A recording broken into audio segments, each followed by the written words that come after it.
E a gente está em contato agora com Rogério Araújo, ele que é educador financeiro, também especialista em mercado financeiro, para tratar desse assunto, mais especificamente até porque no próximo dia 15 de março é comemorado o Dia do Consumidor, e o Guilherme Pierangeli trouxe meio que já esse perfil do consumidor atual, todo endividado, atrapalhado com suas contas diante de um cenário de alta inflação, juros altos, combustível subindo, muitos impostos a serem pagos nesse começo do ano, e eu jogo a bola para o Rogério Araújo, que é educador financeiro, é especialista em mercado financeiro. Muito obrigado pela entrevista, pela disponibilidade em atender a CBN Campinas. Uma ótima tarde.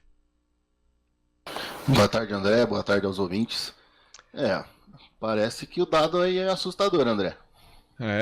Acho que só não parece, acho que como de fato muita gente está com essa dificuldade em conseguir passar do vermelho para o azul, viu, Rogério, nesse começo do ano, que já é bem naturalmente já carregado, né, para a gente em função das taxas dos IPVA, dos impostos, enfim, matrícula para quem tem filho e outras contas a serem pagas, tudo que gastou no final do ano, vem aquelas parcelas ainda no cartão de crédito. Enfim, como conseguir negociar tudo isso e buscar sair do vermelho?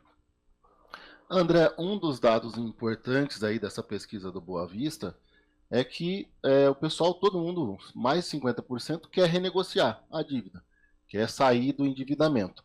Só que só 39% dos consumidores, né, vão falar com o banco porque estão devendo no cartão de crédito, aonde deveria ser o primeiro lugar aí.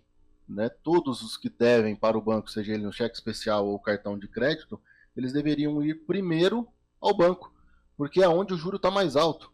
Né? Inclusive a matéria do G1, da CBN e da Globo passou que o juro já chegou a 500% esse ano do cartão de crédito e do cheque especial. E é onde os consumidores deveriam ir.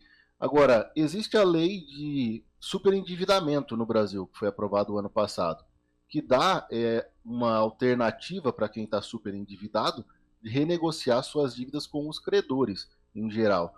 Então a pessoa teria que procurar um órgão de defesa do consumidor, uma empresa especializada, né, em crédito, e fazer essa petição de que, olha, eu estou super endividado, eu preciso pagar menos porque eu não consigo viver, não consigo pagar minhas contas, não consigo me organizar. E aí, colocar essas dívidas dentro de um percentual que caiba no seu orçamento. Uhum. Agora, com relação ao que você falou, né, essa questão dos juros com o banco, com o cartão de crédito, 500% é algo assustador.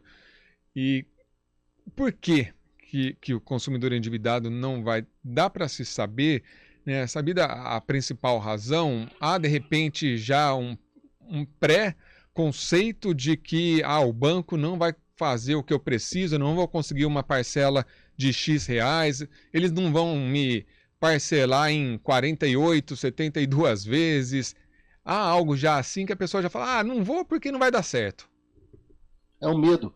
É o medo de eu chegar lá para negociar e o banco me empurrar um outro empréstimo. Né? Sim.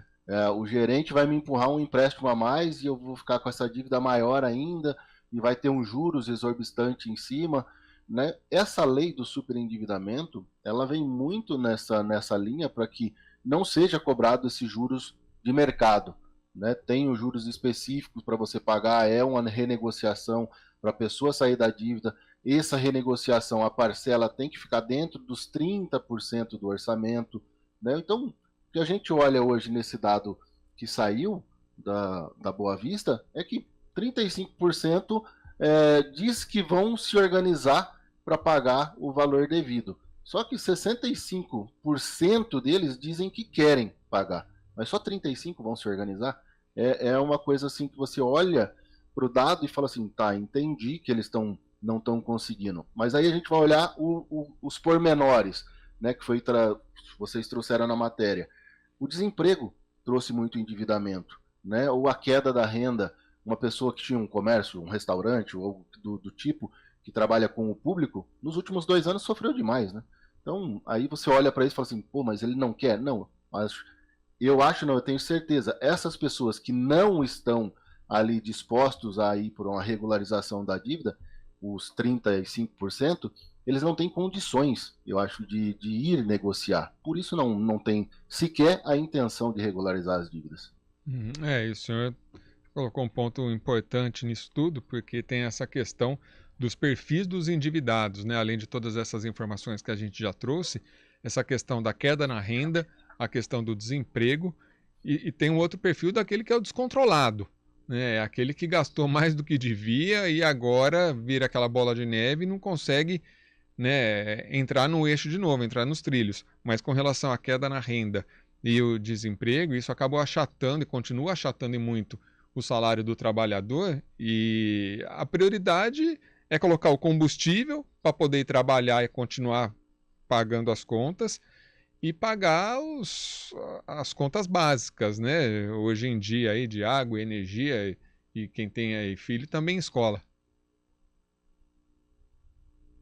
A renda, né? A renda para as contas, ela foi prejudicada muito por causa da inflação, né?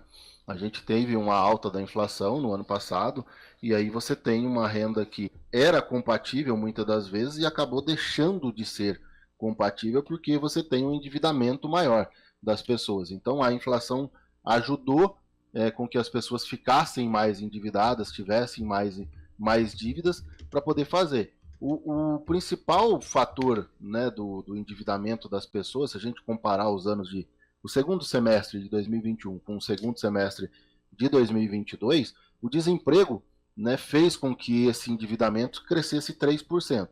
O endividamento cresceu outros 5% pela diminuição de renda e 2% por causa de despesas extras, como saúde e educação. Então, o descontrole financeiro, né, que é aquele, eu gasto mais, eu acredito que o cartão de crédito é uma segunda renda, né, eu tenho um dinheiro a mais para gastar, que é o cheque especial, não é o principal fator, porque o descontrole financeiro ele representava 16% em 2021 e agora ele representa 14%. Então, o controle financeiro teve uma melhora, as pessoas controlaram melhor as suas despesas. Né? Inclusive, empréstimos, né, de nome, fiador, coisa do gênero, também caiu, que era 17% no segundo semestre de 2021 e em 2022 está menor, está em 11%. Então, o que principalmente aumentou muito foi essas despesas extras com saúde e educação, que aí a inflação ajuda, né, esse endividamento, a diminuição de renda e o desemprego. Se a gente for somar isso tudo, dá mais de 60% dos endividados nesses casos. Agora, que orientação que o senhor dá, a gente já trouxe até na abertura da nossa entrevista com relação a recorrer ao banco, é fundamental. Mas quais são as principais dicas que o senhor dá nesse momento para o consumidor, né, para a pessoa que está endividada, de repente só tem uma renda, o casal, enfim, as pessoas da casa apenas têm uma renda. Qual as orientações que o senhor dá para buscar, para que possa transmitir mesmo que uma esperança? Falar, é possível sair do vermelho para o azul, como o senhor colocou, apenas 14% acabam se atrapalhando nas contas. Então, a grande maioria se deve até a um fator externo, né, pela dificuldade, pela alta dos juros, né, a se acertar. Quais são essas principais dicas? A principal dica é usar a lei do superendividamento ao seu favor. O cidadão tem essa ferramenta agora, que foi aprovada o ano passado, que ela atua como se fosse uma empresa. Né? As empresas têm a recuperação judicial, né? Tem como recorrer a isso. E o cidadão comum hoje também tem isso. Então ele pode gastar menos do que ganha, sim, é a regra principal, gastar menos do que se ganha. Né? Mas às vezes não dá por causa da educação, por causa da saúde, por causa do desemprego, a renda que baixou. Então é procurar um órgão de defesa do consumidor e ir negociar com todos os seus credores. É procurar eles porque eles têm esse acesso a todos os seus credores, chamam você para uma audiência, para uma reunião com todo mundo, você apresenta o quanto você ganha e eles vão colocar uma parcela, vão chamar todo mundo para negociar para que você tenha uma parcela para pagar todos eles que caiba no seu orçamento e que não prejudique a sua vida, para que você consiga comer, consiga viver, cuidar da saúde e da educação dos filhos. Então é muito importante as pessoas que estão endividadas procurar um órgão de defesa para usar a seu favor o que a lei permite, que é a lei de superendividamento, uma renegociação com quem se deve para adequar as suas despesas.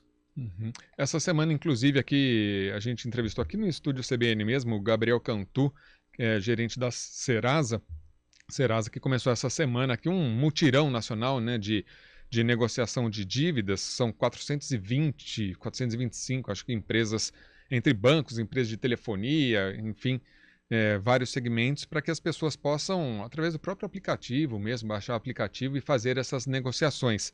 Essa é uma alternativa também para buscar uma solução, pelo menos com o que for possível. Negociar, negociar e pechinchar, né? É Uhum. nunca aceitar a primeira proposta, é entrar em contato com eles para negociação, pechinchar ao máximo o valor da parcela, tentar baixar isso. A outra alternativa que é difícil, porque a gente está sofrendo com desemprego, mas é uma alternativa que as pessoas também, eu acho que quem está nessa situação está fazendo, né? É tentar aumentar a renda, né? Procurar aumentar a renda, porque aí você consegue melhorar um pouquinho. Mas assim, gastar menos do que ganha, tentar de qualquer forma ali aumentar a sua renda e negociar, principalmente. A principal dica é essa: negocie, mas chore.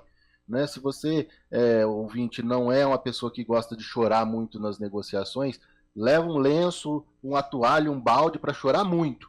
Né? Chore muito, pechinche muito para você conseguir sair dessa situação, para que você consiga pagar. A negociação, a hora de negociar, né, e de parcelar é agora, é o mês do consumidor.